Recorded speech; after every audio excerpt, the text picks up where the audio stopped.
हमारे चैनल को सब्सक्राइब करें और सभी वीडियोस के नोटिफिकेशंस प्राप्त करने के लिए बेल आइकन दबाएं। बच्चों, अभी हम बात कर रहे थे घर्षण कोण की कि कैसे एक वस्तु क्षैतिज दिशा में रख करके एक टेबल है और उस टेबल पर अपन एक गुटका रख के देख रहे थे कि ये गुटका ऐसे रखा है तो नीचे की ओर mg लगा उसका भार और ऊपर की ओर जो है उसका ये लगा, है ना। क्षैतिज दिशा में जब हम बल लगाते हैं तो ये इसकी ठीक विपरीत दिशा में ये फ्रिक्शनल फोर्स कार्य करता है। तो इसका जो रिजल्टेंट होता है, इन दोनों का रिजल्टेंट, उसको हम क्या कहते हैं कि एंगल ऑफ फ्रिक्शन कहते हैं, एंगल ऑफ फ्रिक्शन कहते हैं। इसको लेमडा से एक्सप्रेस करते हैं। और आपने ये भी देखा कि लेमडा की जो स्पर्शजा है tan लेमडा आती है, वो कैसे आती है, स्थैतिक घर्षण गुणांक के बराबर आती है, μs के बराबर आती है। अब ठीक उसके अगले पार्ट पर आपका ध्यान लाते हैं, वो ये है कि कभी कभी हम ये फोर्स जो है क्षैतिज दिशा में आगे न लगा के सीधे क्या करते हैं कि उस ऑब्जेक्ट को ही क्षैतिज से धीरे धीरे एक निश्चित एंगल मतलब इंक्रीजिंग विद दी हॉरिजॉन्टल देखते हैं। तो अपने आप वो वस्तु क्या है, धीरे धीरे धीरे धीरे जब उठाइए तो एक निश्चित एंगल के बाद थोड़ा सा भी उसको उठा दीजिए, थोड़ा सा भी वो एंगल और इंक्रीज कर दीजिए, तो वो वस्तु क्या है, अपने आप फिसलने को तैयार हो जाती है, अपने आप वो गतिशील अवस्था में आ जाती है। और वही जो एंगल है कि जिसको हम थोड़ा भी प्लस कर दें तो वो वस्तु क्या हो जाएगी, फिसलने लगेगी। तो ये थीटा मतलब यहां पर वो क्या है, सीमांत संतुलन की अवस्था में है। इसमें भी वही स्थिति आती थी कि हम बल लगाते जाते थे और यहां हम क्या करते हैं कि एंगल को इंक्रीज करते जाते हैं विथ रिस्पेक्ट टू हॉरिजॉन्टल। तो इस कोण को हम घर्षण कोण की बजाय क्या कहते हैं, विराम कोण। मतलब इस कोण तक वो विराम अवस्था में है और थोड़ा सा भी सर आप उसको इंक्रीज कर दिए कोण को तो वो जो है गतिशील अवस्था में आ जाएगी। इसलिए इसको कहते हैं विराम कोण और इंग्लिश एंगल ऑफ रिपोज कहते हैं। ये प्रश्न भी बच्चों कभी कभी आता है इस तरह से कि विराम कोण को परिभाषित कीजिए, विराम कोण को परिभाषित कीजिए एवं सिद्ध कीजिए कि विराम कोण की जो स्पर्शजा है, विराम कोण की जो स्पर्शजा है वह घर्षण गुणांक के बराबर होती है। आइए देखते हैं हम कैसे इसका आंसर करते हैं। सबसे पहले तो आपको विराम कोण को परिभाषित करना होगा। जब आपको विराम कोण को परिभाषित करना है बच्चों, तो आपको वो फिगर आना चाहिए। पहले आंख बंद कर लीजिए, फिर मैं आपको बताता हूं कि आंख कब खोलना है। आंख बंद करेंगे तो आपको क्या दिखना चाहिए कि एक वो जो आलू सब्जी ले जाने वाले लोग हैं उसमें मान लीजिए कि आगे वो आदमी है और पीछे अपना ठेला जो है खिसकाना चाहता है। तो अब देखिए वो आलू रखी हुई है और उस ठेले में उसको गिराना है। तो धीरे धीरे जब वो अपने ठेले का फॉरवर्ड जो भाग है वो उठाता है तो एक निश्चित स्थिति में वो आलू का बोरा गिर जाता है। आंख बंद कर लीजिए। अब उसको फिजिक्स में कैसे एक्सप्लेन करना है तो मैं कहूंगा कि आंखें आप खोल लीजिए, खोलिए आंखें, वेरी गुड। तो अब देखिए कि एक आपका हॉरिजॉन्टल प्लेन है और उसमें कैसे एक ऑब्जेक्ट, ये आलू का बोरा है समझ लीजिए, उस आलू के बोरे को रख करके जब हम उस प्लेन से उसको आपकी उस ठेले से वो जो एंगल है उसको बढ़ाते जाते हैं तो एक स्थिति ऐसी आती है कि ये बोरा जो है अब थोड़ा सा भी इस बी को ऊपर कर देंगे, मतलब इस थीटा से थोड़ा भी ऊपर कर देंगे तो ये बोरा आपका जमीन पर आ जाएगा। यानी ये आलू का बोरा आपका लुढ़कर यहां आ जाएगा।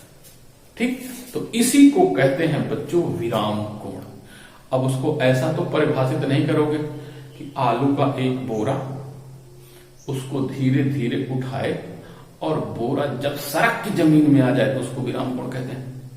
है वही चीज, लेकिन साइंस के स्टूडेंट है ना भाई, तो साइंस की भाषा में जवाब ही दे दीजिए। क्या? नत समतल में। अब ये कैसा प्लेन हो गया भैया, झुका हुआ हो गया। नत समतल में कोई वस्तु सीमांत संतुलन की अवस्था में हो तो इस अवस्था में उस वस्तु का क्षैतिज से जो झुकाव होता है उसे विराम कोण कहते हैं और इसको हम थीटा से दर्शाते हैं। फिर से सुन लीजिए, लिखना है आपको किसी नत समतल में, आपको चित्र पूरा समझ में आ गया, इसलिए पहले मैंने आंख बंद करवाया, अब आंख खुलवा दिया, भाई आंख खोले रहना, अब कान भी आपको खोलना क्या है। कोई वस्तु नत समतल में सीमांत संतुलन में हो तो इस अवस्था में वस्तु का क्षैतिज से जो झुकाव होता है उसे विराम कोण कहते हैं और इसको थीटा से दर्शाते हैं। गणितीय विवेचना, गणितीय विवेचना में अब आपको फिर से वही मानना है, बहुत ही ध्यान से सुनिएगा बच्चों, बहुत सरल है, लेकिन जब आप यहां आंखें बंद कर लेते हैं और कान बंद कर लेते हैं तो समझ में नहीं आता है, इसलिए मैं कहूंगा यहां आंखें खुली और कान भी आपके खुले रखना है। इसको मैथमेटिकली कैसे एक्सप्लेन करना है, मान लेते हैं कि कोई जो ऑब्जेक्ट है वह एक नत समतल में चित्रानुसार सीमांत संतुलन में है। यहां एक चीज मैं आपको बता दूं, चित्रानुसार जब कह देते हैं तो आपकी जो थ्योरी लिखने की जो भूमिका है वो जो है पूरी हो जाती है। चित्र जरूर यहां पर एकदम एब्जेक्ट और सही बनाना चाहिए। कई बार लोग तो ये कह देते हैं कि अरे सर ने तो बताया था भाई आप लिख दो कि चित्रानुसार ऐसा है, और पता चला चित्र नहीं बना है। आप बताओ, जब चित्र नहीं बना है तो क्या चित्रानुसार, फिर तो विचित्रानुसार हो गया ना, तो आपका नंबर ये मिल जाता है। ये देख रहे हैं, ये नंबर आपको नहीं लेना, राइट। तो बढ़िया चित्र बना लीजिए और लिखिए कि मान लेते हैं कि कोई वस्तु चित्रानुसार एक नत समतल में सीमांत संतुलन की अवस्था में रखी है ना। उसका अर्थ ये है कि ये एक क्षैतिज में प्लेन है, समतल है, और उससे थीटा कोण बनाते हुए जब वस्तु को रखा गया है तो वह एकदम सीमांत संतुलन में है। मतलब थीटा को थोड़ा सा भी इंक्रीज कर देंगे तो क्या हो जाएगा, ये mg sin थीटा की वैल्यू बढ़ जाएगी और fs जो है वो घट जाएगा और वस्तु गतिशील हो जाएगी, है ना। लेकिन हमको क्या लेना है, सीमांत संतुलन में लेना है। तो चित्रानुसार वस्तु एक नत समतल में सीमांत संतुलन में है। इस स्थिति में उस ऑब्जेक्ट पर निम्नलिखित बल कार्य करने लगते हैं। पहला बल तो वो होगा क्या, W = mg, जो वस्तु का भार है ये सदैव नीचे की ओर कार्य करता है। अब इस mg के देखिए, इस वस्तु को हमने ठीक क्षैतिज दिशा में नहीं रखा है, इसलिए इस mg के दो घटक होंगे। ये जो है ऊर्ध्वाधर से यानी डायरेक्ट अभिलंब दिशा से थीटा कोण पर रखी गई है। तो यानी mg के दो घटक हो जाएंगे। चित्र में भी क्लियर है, mg के दो घटक। तो इस ऊर्ध्वाधर से चूंकि थीटा बनाता है तो इसको हम कहेंगे ये ऊर्ध्वाधर घटक हो गया, है ना। तो ये ऊर्ध्वाधर घटक हो गया mg cos थीटा, और इसके लंबवत यानी इसको अपन इस दिशा में कहें या इस दिशा में कहें तो ये घटक हो जाता है mg sin थीटा। यानी जब वस्तु नत समतल में सीमांत संतुलन की अवस्था में होती है तब उस वस्तु के भार के दो घटक होते हैं। वो एक mg cos थीटा, वो ऊर्ध्वाधर से थीटा कोण बनाते हुए, और दूसरा हो जाता है उसके लंबवत, तो वो हो जाता है mg sin थीटा। अब आप देखिए कि इस mg के कारण जो mg cos थीटा है, तो mg cos थीटा का जो रिस्पॉन्सिव या रिएक्टिव फोर्स है वो भी अभिलंब से थीटा कोण बनाते हुए कार्य करता है। यानी ये जो अभिलंब प्रतिक्रिया बल का घटक है वो किससे संतुलित होता है, mg cos थीटा से संतुलित होता है। ठीक, तो इसको आप ऐसा लिख सकते हैं कि R is just opposite and equal to mg cos theta. और इसी तरह से जो घर्षण बल है जो उसे रोक कर रखता है सीमांत संतुलन में, वो किसको संतुलित करता है, mg sin थीटा को। यानी mg sin थीटा अब अगर थोड़ा सा ज्यादा हो जाए तो वस्तु विराम में न रहकर फिसलने लगेगी, ये भी आपको ध्यान रखना है। ठीक, तो इस तरह से आप इसको देख सकते हैं। तो R mg cos थीटा से संतुलित होता है और mg sin थीटा संतुलित होता है स्टैटिक फ्रिक्शनल फोर्स से। दूसरी चीज यहां आपको ये देखना है कि आपको विराम कोण की वैल्यू निकालना है। तो ये जो थीटा कोण है अब उसको आप कैसे निकालेंगे, तो यहां दो चीजें आपके पास मिल जाती है। कौन कौन सी? R is equal to M G cos theta और F S equal to M G sine theta. इसको आप एक इक्वेशन मान लीजिए, इसको भी आप एक इक्वेशन मान लीजिए, तो आपके पास दो इक्वेशन आ जाते हैं।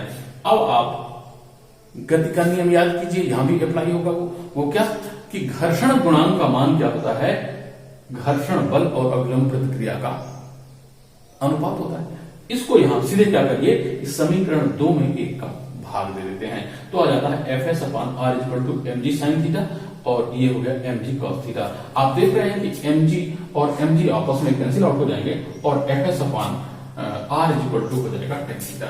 यानी जो विराम कोण की स्पर्शजा है वो भी किस रूप में आ जाती है? एफ एस अपॉन आर के रूप में। लेकिन घर्षण के नियम से आप जानते हैं कि जो म्यू एस है वो एफ एस अपॉन आर के बराबर होता है, तो फिर क्या हो जाएगा? tan थीटा की वैल्यू आपके पास आ जाती है म्यू एस के बराबर। यानी विराम कोण की स्पर्शजा भी किसके बराबर होती है? घर्षण गुणांक के बराबर होती है। ठीक, तो इस तरह से ये विराम कोण की जो स्पर्शजा है वह स्थैतिक घर्षण कोण के बराबर होती है। तो ये होता है आपका विराम कोण। क्या है? इसकी गणितीय विवेचना कीजिए। इसमें भी मैं बच्चों आपको बताऊंगा कि इसका जो आप अथवा वाला स्वरूप है वो याद करिए कि सिद्ध कीजिए कि विराम कोण की स्पर्शजा घर्षण गुणांक के बराबर होती है। और पहला फॉर्म आपको मालूम है कि विराम कोण क्या है, गणितीय विवेचना कीजिए। ठीक।